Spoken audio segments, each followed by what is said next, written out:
as well. Yes, happy Easter. Well spotted. Yeah. and it's welcome back to everybody, apart from you, Jodie. Yes. Never been here before. I feel like I've won a competition. Well, I mean, because it is incredible. You know, because obviously everyone got to know you and Dr. Foster, but then Killing Eve and suddenly a global superstar. Yeah, it's been a good year. I bet it has. Yeah. Someone has been binge-watching. Yeah. Have you watched the whole thing? I haven't watched season 2 yet because I've been traveling when it came out. I'm already into season 2. Oh, yeah, don't I've tell us already anything. seen. He got one off. But Jodie, I'm not gonna lie, when I found out you were on the show, I was standing up and I just actually fell to the floor. I was so excited that you were here. I'm such a fan. Thank you. That's so surreal. Anne and Rebel bring us a really funny new film, The Hustle. So tell us about it. Who are you? What goes on? I play Josephine Chesterfield. I'm a very high-class con artist living in the south of France alone on the side of a cliff with a questionable British accent. No, stop that. Stop it. Maybe with a questionable British passport. OK. They're all questionable now. But,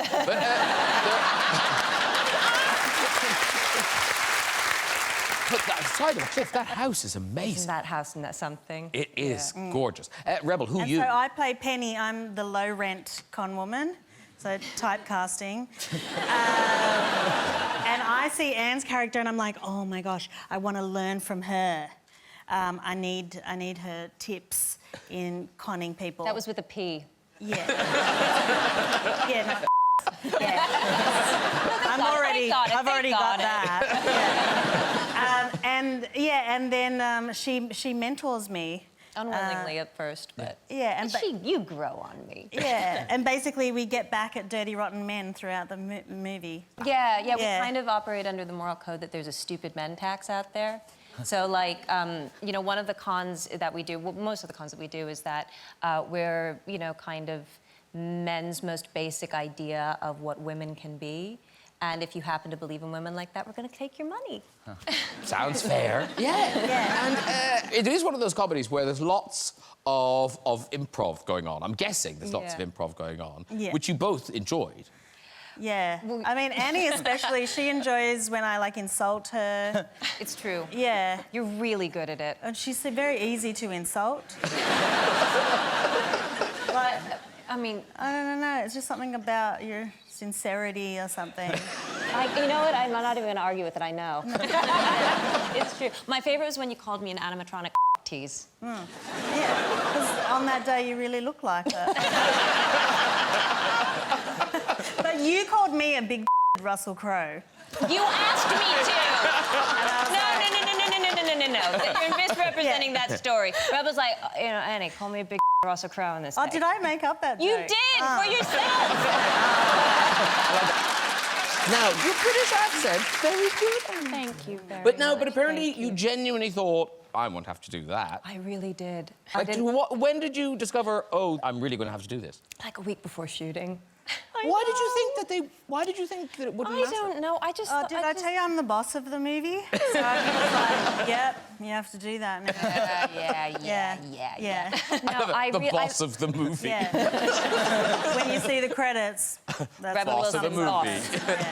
No, I just thought that, I don't know, that it wouldn't make such a difference, and I thought that maybe everybody knows that I'm not British, and maybe in a comedy, you know, it could be distracting, and, you know, I've done it before and it hasn't always gone well, so I just thought if this goes badly, there's so stressful to watch somebody struggle through an accent.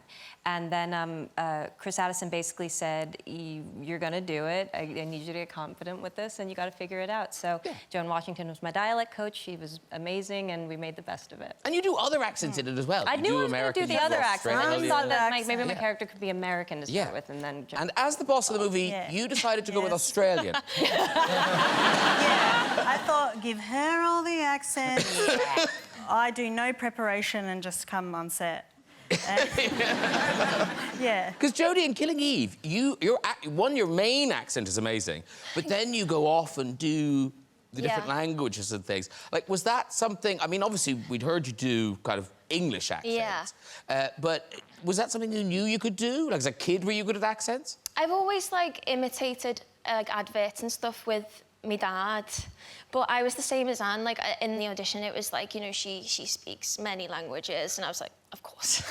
Like, so do I. And then, like, never thinking that I would, like, you know, it would happen. And then as each episode came through, I was like, oh, Russian, German, like, they kept going. Wow. What's your favourite one to do in the show? I really enjoyed doing the Italian, purely because that was the one I found easiest to do. French is really hard. And Daniel, you've done accents in lots of films, but there was a couple of words, apparently, in American that you still struggle with. Well, not as much anymore because I've had. But like, I remember one of the first things I did as in an American accent, like the word girlfriend was very hard, and the word murderer, and I had to. I was playing a person who was accused of murdering his girlfriend, so like. I had to say all of those things like quite a lot, and it was just like every time I came up against it, I'd be like, "Girlfriend, no, stop and let me go back." My girl. Yeah, but accents is one thing, but like speaking languages, I had to say one line of French once, and it was the most stressful. Yeah. Before every take, I forgot. There's a lot of outtakes of me going, line, please, anyone help. It's like, it's quite nerve-wracking. I love your Russian in it because it's so badass. Thank you. And I was doing it a bit lately because when people come up to me and I'm just like not in the mood, I've created this like new Russian persona to What's throw her name? people off. Ivanka. and then people come up and they go, "Oh hi, you Rebel Wilson," and I go, "No."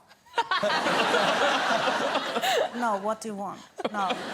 And I try to channel your Russian. Yeah. At least you don't kill them. No, I don't. Talking about being boss of the film, Rebel, you are the producer. Yeah. And proper producer. They gave I mean, me $40 million. wow. Said go for it. So I'm like, okay, how much do you want? Like, yeah, I'll get some, you know.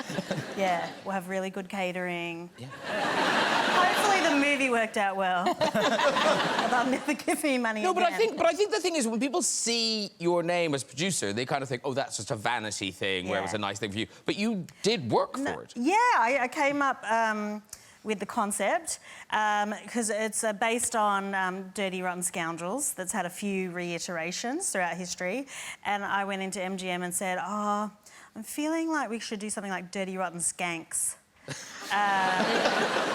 And pitch this, which we ended up changing the title because skank is rude or whatever.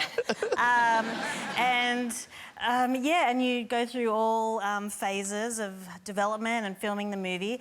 And when we put the movie together, they gave it an R rating, which is quite rude.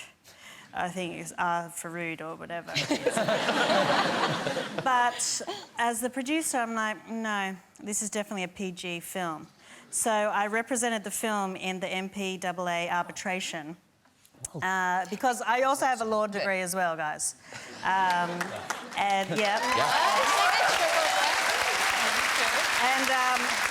Basically, it's very hard for movies to win these arbitrations. You've got to address the jury. And I was very successful in overturning our rating. What were your arguments? I think I brought an. Are they the papers on there? There's papers in there? Yeah. Okay, let me get it. Okay. So I brought. This was my official speech that I had to give an address, and it's very long, so I can't read all of it. But it's. I mean, it's real legal stuff, you guys. Okay. How long did it take you to write? So basically, I said that it was sexist to give our movie an R rating when the original that starred two men was given PG-13. So I did an analysis between male comedies and female comedies and the language and stuff used in it. So in this point, I talk about the movie Anchorman, which was given a PG rating. And I said, The Hustle has 5 references to female anatomy, but the PG movie Anchorman has 9 references to male anatomy. 1 2 and I'm doing this very seriously.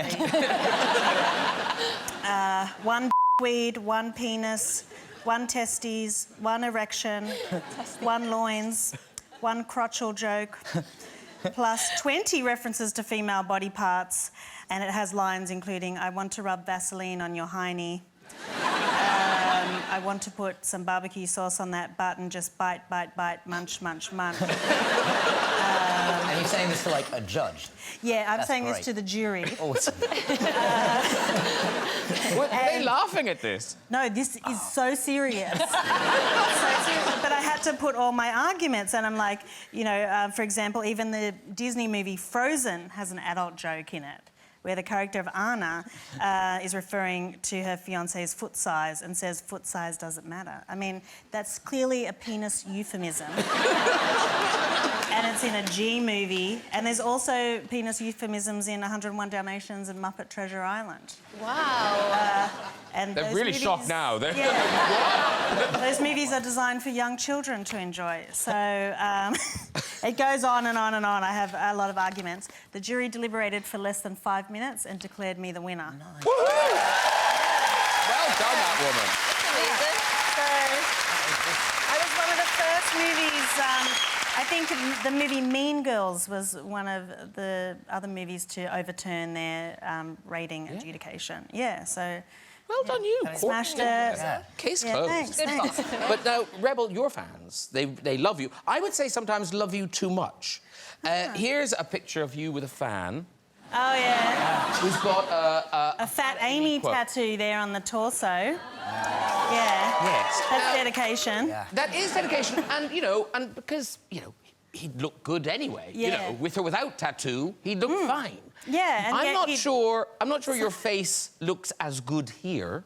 Okay. I feel good like fringe. that's the back of somebody's leg. Well, no, because that's the pant Yeah. line Yeah. there. I think that's the Yeah. that's the front, obviously. Well, not obviously. Yeah, is that back or front? Yeah. I'm not sure you will have seen these people. Okay. This is a man and woman from Poland. Yeah. And what bonds them is a love of you. They've got matching Oh, tattoos. jeez. What is it? What does it say? Oh, make America eat again. That's funny. It is funny. Yeah, I came up with that for the third movie. And I wore it on a hat. And they've, you know, now got it on their bodies for life.